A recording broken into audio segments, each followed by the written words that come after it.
Iran America deal के बाद क्या दो कट्टर दोस्त अब दुश्मन बन चुके हैं? ट्रंप और नेतन्याहू की दोस्ती में इस जंग के बाद कैसे पड़ी दरार? जंग के बीच फोन पर ट्रंप की फटकार और फिर नेतन्याहू के लिए गाली और अभद्र भाषा का इस्तेमाल। इसके बाद नेतन्याहू को दरकिनार कर ईरान के साथ शांति समझौता और इजराइल को दरकिनार करने के बाद क्या ट्रंप और नेतन्याहू के रिश्तों में कड़वाहट आ चुकी है? क्या अब ट्रंप और नेतन्याहू में नई जंग शुरू हो चुकी है? दरअसल 28 फरवरी को जब इस जंग की शुरुआत हुई तो दोनों देशों के नेताओं का मिशन लगभग एक ही था, ईरान को परमाणु हथियार हासिल न करने देना और उसकी ताकत को कमजोर कर ईरान में सत्ता परिवर्तन करना। लेकिन शायद इस जंग में अमेरिका इजराइल दोनों ही लगभग फेल साबित हुए। ईरान में कोई सत्ता परिवर्तन नहीं हुआ और अमेरिका संग परमाणु कार्यक्रम पर हुई डील लगभग पुरानी डील जैसी ही थी। लेकिन इस जंग में सबसे ज्यादा नुकसान अमेरिका को जरूर हो गया। इजराइल का साथ देना उसे इतना भारी पड़ा कि ईरान और इजराइल की ये जंग अब अमेरिका और ईरान की जंग हो गई और इजराइल साइड हो गया, ये पता ही नहीं चला। इस जंग में बुरी तरह फंसा अमेरिका ना तो ये जंग जीत पा रहा था और ना ही इस जंग से बाहर निकल पा रहा था।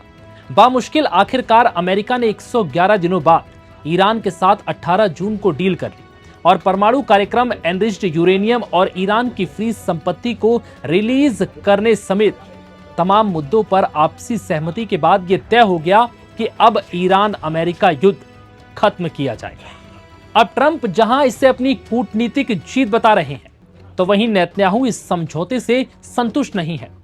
दरअसल इस समझौते में ईरान ने अमेरिका से साफ साफ कहा कि इजराइल की तरफ से लेबनान में हिजबुल्लाह पर किसी भी तरह का हमला नहीं होगा और इसके साथ ही लेबनान के कब्जे वाले क्षेत्र से इजरायली सेना पीछे हटेगी।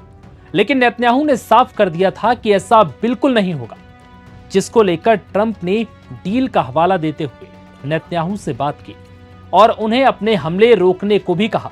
लेकिन नेतन्याहू ने साफ कर दिया कि लेबनान पर इजरायली हमले बिल्कुल नहीं रुकेंगे, जिसके बाद नेतन्याहू और ट्रंप के बीच लेबनान के मुद्दे पर कई बार बहस हुई। राष्ट्रपति ट्रंप और उपराष्ट्रपति जेडी वेंस ने भी इस बात का हवाला दिया। इस हमले में कई निर्दोष लोग मारे जा रहे हैं, लेकिन नेतन्याहू नहीं माने और अब भी ये हमले जारी हैं जब डील क्लोज हो चुकी है।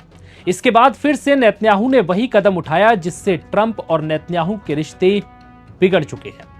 नेतन्याहू का कहना है कि ईरान पर सैन्य दबाव बनाए रखना चाहिए था और युद्ध को अधूरा छोड़ना इजराइल की सुरक्षा के लिए बहुत बड़ा खतरा है और यहीं से दोनों नेताओं के रिश्तों में और तनाव आ गया और ये तनाव सबसे ज्यादा तब बढ़ गया जब ईरान और अमेरिका के बीच बातचीत शुरू हुई और यहां ट्रंप ने इजराइल को पूरी तरह से अलग थलग कर दिया। यानी यूं कहें कि इस प्रक्रिया में इजराइल की भूमिका ना के बराबर रही, जबकि इजराइल को उम्मीद थी कि अमेरिका किसी भी समझौते से पहले उसकी राय जरूर लेगा। लेकिन ऐसा हुआ नहीं, जिसके बाद इजरायली मीडिया ने इसे कूटनीतिक झटका बताया। इसके बाद नेतन्याहू को ऐसा लगने लगा जैसे अमेरिका ने उसकी सुरक्षा चिंताओं को पूरी तरह से नजरअंदाज कर दिया। अब सवाल यह है कि आखिर ट्रंप की प्राथमिकता कैसे बदल गई? जिस इजराइल का साथ देने के लिए वो ईरान के खिलाफ जंग के मैदान में उतरा, वो अचानक इजराइल को ही नजरअंदाज कर कैसे ईरान के साथ समझौता कर बैठा। युद्ध की शुरुआत में ट्रंप और नेतन्याहू के लक्ष्य लगभग एक जैसे थे। दोनों ईरान की क्षेत्रीय ताकत को कमजोर करना चाहते थे। लेकिन जैसे जैसे जंग लंबी खिंचने लगी, ट्रंप की प्राथमिकताएं बदलने लगी।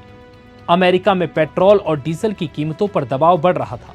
हॉर्मुज स्ट्रेट में तनाव की वजह से वैश्विक ऊर्जा बाजार प्रभावित हो रहे थे। दूसरी तरफ अमेरिकी मतदाता भी एक और लंबे विदेशी युद्ध के पक्ष में नहीं थे।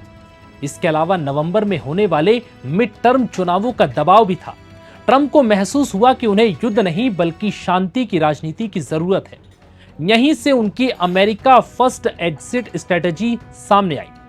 उनकी कोशिश थी कि युद्ध खत्म हो, तेल की कीमतें स्थिर हो और अमेरिकी जनता के सामने वो खुद को ऐसे नेता के रूप में पेश कर सके जिसने एक बड़े क्षेत्रीय संघर्ष को रोक दिया। वहीं दूसरी तरफ इजरायली पीएम नेतन्याहू बिल्कुल अलग राजनीतिक दबाव में काम कर रहे थे। इजराइल में भी अक्टूबर तक आम चुनाव होने हैं और सबसे बड़ी बात ये कि नेतन्याहू की राजनीति लंबे समय से राष्ट्रीय सुरक्षा के मुद्दे पर ही टिकी है। उनकी छवि एक ऐसे नेता के तौर पर रही जो ईरान और उसके समर्थक संगठनों के खिलाफ सबसे सख्त रुख अपनाते हैं। अगर वो अचानक युद्ध रोक देते तो उनके दक्षिणपंथी समर्थकों को यह कमजोरी लग सकती थी। यही वजह है कि नेतन्याहू लगातार कहते रहे हैं कि ईरान समर्थित समूहों के खिलाफ अभियान अभी खत्म नहीं हुआ। उनका मानना था कि मौजूदा हालात में युद्ध रोकना रणनीतिक गलती साबित हो सकती है, इसलिए वो अमेरिकी समझौते से इतर ईरान और लेबनान में अपनी आक्रामक रणनीति जारी रख सकते हैं और किसी भी हाल में लेबनान में हिजबुल्लाह पर हमले नहीं रोकेंगे, जो अमेरिकी राष्ट्रपति ट्रंप के लिए बहुत बड़ा संकट है, क्योंकि ईरान ने साफ कर दिया है कि यह डील तभी सफल हो पाएगी जब इजराइल लेबनान में हिजबुल्लाह पर पूरी तरह से हमले रोक देता है। तो अगर डील के बाद भी हमले जारी रहेंगे तो फिर शांति समझौते पर संकट मंडरा सकता है, जिसके बाद अब ऐसे कयास लग रहे हैं कि अगर इजराइल ने अमेरिकी राष्ट्रपति ट्रंप के कहने के बावजूद लेबनान पर हमले नहीं रोके तो फिर अमेरिका और इजराइल में क्या नई जंग शुरू हो सकती है। इस पर आपकी क्या राय है, हमें कमेंट करके जरूर बताएं।